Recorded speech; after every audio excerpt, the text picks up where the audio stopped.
We just finished reading number 13, which was highly sad. I thought it was sad. I bet you did too. And now we're going to do number 14, which isn't all that happy either.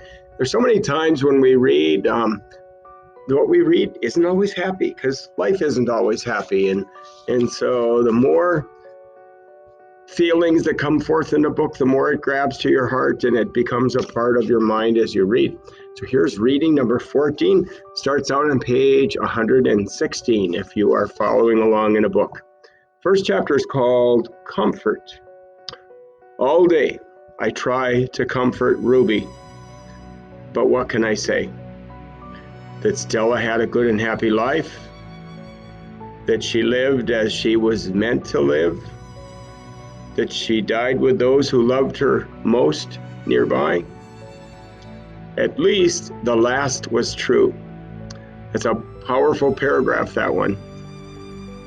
117, it has the chapter Crying. Julia cries all evening while her father sweeps and mops and dusts and cleans the toilets. And when George sees Mac, he runs to him. I can only hear a few of his words. Vet, should have, wrong. Mac shrugs, his shoulders droop, he leaves without a word. And when George wipes the fingerprints off my glass, his cheeks are wet. He doesn't meet my eye. So here's the chapter titled The One and Only Ivan. When all the humans have left, I send Bob to check on Ruby. How is she? I ask when he returns. She's shivering, Bob says. I try to cover her with hay, and I told her not to worry because you were going to save her. I glare at him. You told her what? You promised Stella. Bob lowers his head. I wanted to make the kid feel better. I shouldn't have made that promise, Bob. I just wanted. I pointed to Stella's domain, and for a moment it seems like I've forgotten how to breathe. I wanted to make Stella happy, I guess. But I can't save Ruby. I can't even save myself.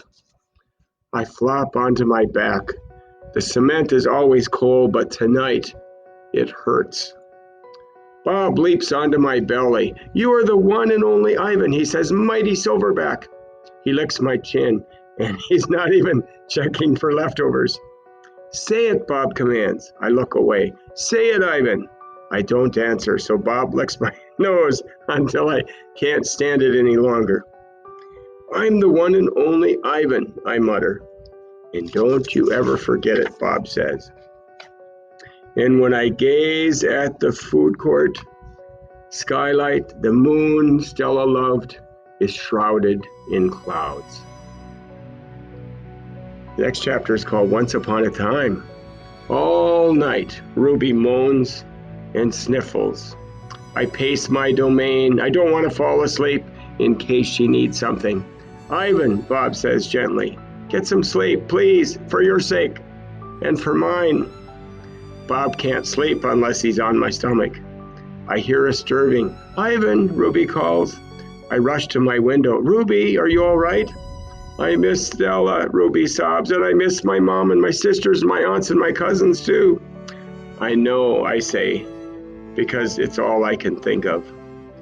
Ruby sniffles. I can't sleep. Do you know any stories the way Aunt Stella did?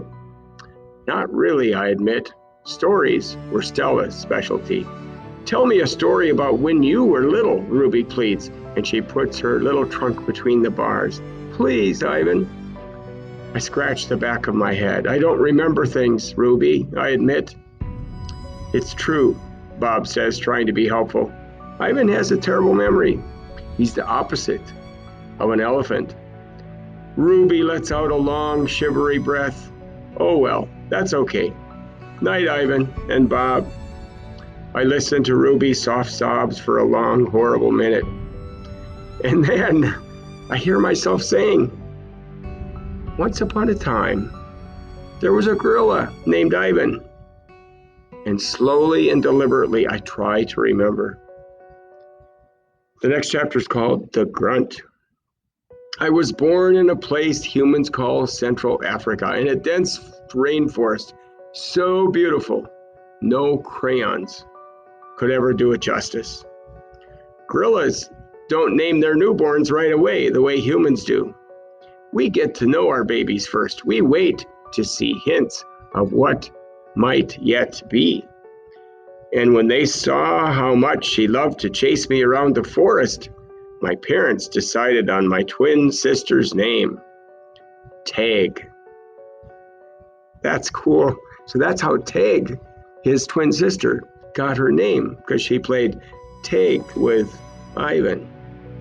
Oh, how I loved to play tag with my sister. She was nimble, but when I got too close, she would leap onto my unsuspecting father, and then I would join her and we would bounce on that tolerant belly until he gave us the grunt, the rooting pig sound that meant enough.